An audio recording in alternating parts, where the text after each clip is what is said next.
Ало, Beauty Calls в Сердика център.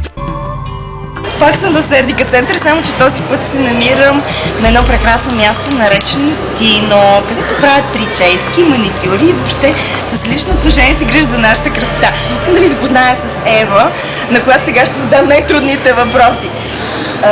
Бях доскоро с къса коса. Сега съм решила да стана истинска жена и да си пусна дълга коса. Сега аз не знам дали точно като твоята ще изглежда, но можете да ми дадеш някакви съвети? Ето аз идвам при вас.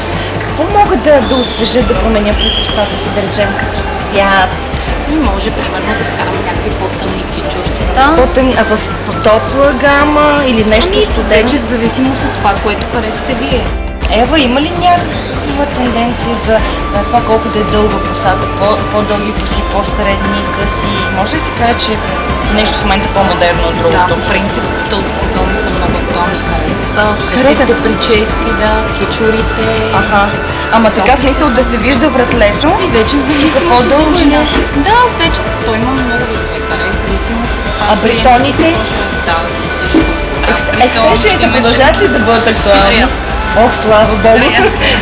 Аз като привържених на естествените коси, малко така че екстеншените не бях на... Да, определено. Добре, и сега в рамките на Beauty Calls имате тук страхотни оферти до неделя, до 14 ноември. Какво означава това? Че? Значи, при постригване и сешоване. Да. Имаме промоция безплатен маникюр. Спестявате колко лева? 20?